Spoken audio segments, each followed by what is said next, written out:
क्या आपने कभी नीले रंग का अंडा खाया है? और क्या आपको पता है कि बिना पानी के आप कितने दिन तक जिंदा रह सकते हैं? और आखिर क्यों शूर्पणखा ने ही अपने भाई रावण को सर्वनाश होने का श्राप दिया था? दोस्तों जानेंगे आज भी कुछ मजेदार, लेकिन उससे पहले अगर आप हमारे चैनल पर नए हो तो हमें सब्सक्राइब कर लीजिए, जिससे कि हमारी नई वीडियोस के नोटिफिकेशन आपको समय समय पर मिलते रहें। अब आइए बिना किसी देरी के स्टार्ट करते हैं इस वीडियो को।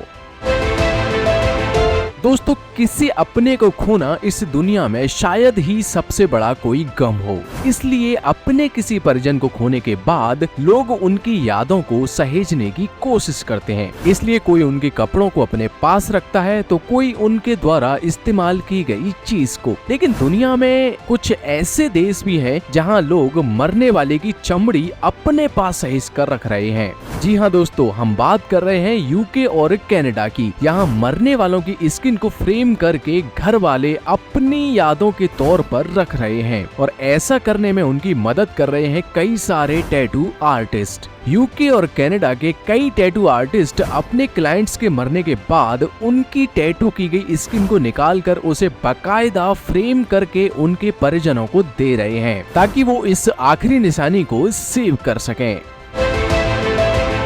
दोस्तों बचपन में आप सब ने गांव तो जरूर घूमा होगा। आज भी आप में से बहुत से लोग गांव में ही रहते होंगे, लेकिन क्या आप एक ऐसे गांव के बारे में जानते हैं जहां इंसान कम पुतले अधिक रहते हों? जापान के सिकोकू टापू पर मौजूद नागोरो गांव को पुतलों का गांव भी कहा जाता है। यहाँ पुतलों को लोकल भाषा में बिजुका कहा जाता है। आपको जानकर हैरानी होगी कि इस गाँव में मुश्किल से 30 लोग ही रहते हैं, जबकि यहाँ बिजुका की संख्या कम से कम 300 होगी। यहाँ आने पर दुकानों में ग्राहक, बस स्टॉप पर पैसेंजर और दूसरे पब्लिक प्लेस पर आपको इंसान दिखाई दें या ना दें, लेकिन बिजुका जरूर दिख जाएंगे। हालांकि पुतलों का गांव बनने की ये कहानी बहुत पुरानी नहीं है। आज से महज 10 साल पहले ही ये शुरू हुई है, जब इस गांव के लोगों ने काम की तलाश में यहाँ से पलायन करना शुरू कर दिया था, और देखते ही देखते पूरा गांव खाली होने लगा। जो गिने चुने लोग बचे थे उन्होंने अपने अकेलेपन को दूर करने के लिए ये तरीका निकाला और पूरे गांव में जगह जगह पुतले लगा दिए।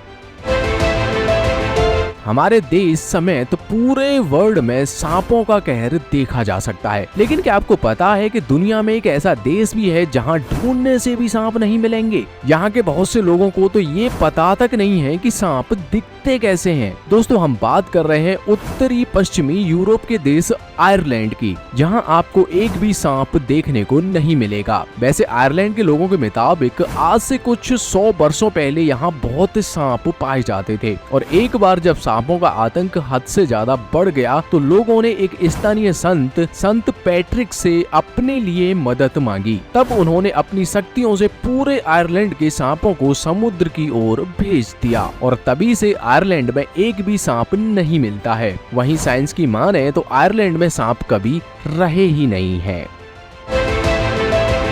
दोस्तों आज तक आपने मुर्गी का अंडा सफेद या भूरे रंग का ही देखा होगा। कुछ लोगों ने काले रंग के अंडे भी देखे होंगे जो कड़कनाथ मुर्गे के होते हैं, लेकिन क्या आप नीले रंग के अंडे के बारे में जानते हैं? दरअसल नीले रंग का अंडा देने वाला जीव मुर्गी की एक खास प्रजाति है, जिसका नाम ओरेकाना है। ये चिली देश में पाए जाते हैं। इस मुर्गी की खोज साल 1914 में हुई थी, जहाँ स्टडी करने पर पता चला कि इसके अंडे का ये नीला रंग रेट्रोवायरस के कारण होता है, लेकिन बावजूद इसके इन मुर्गियों का अंडा पूरी तरीके से खाने में सुरक्षित होता है। वैसे दोस्तों अगर आपको ये नीला अंडा खाने को मिले तो क्या आप इसे खाना पसंद करेंगे? अपना जवाब हमें कमेंट बॉक्स में जरूर बताइएगा। दोस्तों क्या आपने कभी ध्यान दिया है कि टी शर्ट में आगे टी क्यों लिखा होता है? अगर नहीं पता तो बता दें कि इसे लेकर मेनली 2 तरीके की थ्योरीज दी जाती हैं। पहली थ्योरी के मुताबिक टी शर्ट को सीधा करने पर उसका शेप अंग्रेजी अक्षर टी से मिलता है, इसलिए उसे टी शर्ट कहते हैं। वहीं दूसरी थ्योरी ये कहती है कि जब टी शर्ट्स को बनाना शुरू किया था तो आर्मी के जवान उसे पहनकर ट्रेनिंग लिया करते थे, इस वजह से इसे ट्रेनिंग शर्ट्स या टी शर्ट कहा जाता है, और तब से लेकर आज तक लोग इसे टी शर्ट ही कहते आ रहे हैं। दोस्तों ट्रेन में सफर तो आप सबने किया होगा, लेकिन क्या आपने कभी गौर किया है कि ट्रेनें दिन के मुकाबले रात में अधिक स्पीड से चलती हैं? दरअसल रात के समय रेलवे ट्रैक पर इंसानों और जानवरों की आवाजाही ना के बराबर होती है। इसके अलावा रात में ट्रैक पर मेंटेनेंस का काम भी नहीं चलता। साथ ही अंधेरे में काफी दूर से सिग्नल भी दिख जाते हैं, जिससे लोको पायलट को दूर से ही आइडिया हो जाता है कि उसे कुछ दूरी पर ट्रेन रोकनी है या नहीं, और अगर नहीं रोकनी तो ड्राइवर तेज स्पीड में ट्रेन को भगाते हैं। दोस्तों अक्सर बड़े बुजुर्ग और डॉक्टर हमें अधिक पानी पीने की सलाह देते हैं, लेकिन एक हम हैं जो उनकी बातों को सीधे तौर पर अनसुना कर देते हैं। लेकिन क्या आपको पता है कि एक स्वस्थ व्यक्ति बिना कुछ खाए 8 हफ्तों तक जिंदा रह सकता है, बशर्ते वह समय समय पर पानी पीता रहे। लेकिन पानी के बिना एक व्यक्ति औसतन 4 दिन तक ही जीवित रह सकता है। दरअसल हमारे शरीर का 60% हिस्सा पानी का है, और ऐसे में जब हमारे शरीर में 1% भी पानी की कमी होती है तो हमें प्यास लगने लगती है, और यही कमी हमें 10% हो जाए तो इंसान की मौत हो जाती है। इसलिए दोस्तों मेरी तो आपको यही सलाह है कि जब भी आपको प्यास लगे आपको पानी जरूर पी लेना चाहिए। दोस्तों आलू टमाटर की सब्जी आप सबने खाई होगी, और ये तो आप सभी जानते ही होंगे कि आलू की खेती मिट्टी के अंदर होती है और टमाटर के पौधे लगाए जाते हैं। लेकिन क्या हो अगर दोनों सब्जियां एक ही पौधे में उगाई जा सके? जी हाँ दोस्तों, हम मजाक नहीं कर रहे। वाराणसी में भारतीय सब्जी अनुसंधान संस्थान IIVR ने एक नई टेक्नोलॉजी विकसित की है, जिसकी मदद से एक ही पौधे पर आप आलू और टमाटर दोनों उगा सकते हैं। इस पौधे को पोमाटो नाम दिया गया है।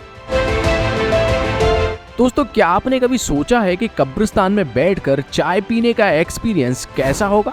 शायद नहीं, लेकिन आपको बता दें कि असल में आप ऐसा कर सकते हैं। जी हाँ, अहमदाबाद में मौजूद न्यू लकी रेस्टोरेंट एक बेहद ही अनोखा रेस्टोरेंट है। इस रेस्टोरेंट को कब्रिस्तान के ऊपर बनाया गया है, और इससे भी ज्यादा हैरानी की बात तो ये है कि इस रेस्टोरेंट में कुल 26 कब्र मौजूद हैं। इन कब्रों को कोई नुकसान न पहुँचे इसके लिए उनके चारों तरफ लोहे की सलाखें लगा दी गई है, और इन कब्रों के आसपास चाय की टेबल लगी हुई है। इसलिए दोस्तों अगर आप भी कब्र के पास बैठकर चाय का आनंद लेना चाहते हैं तो समझ लीजिए ये रेस्टोरेंट आपके लिए ही बना है।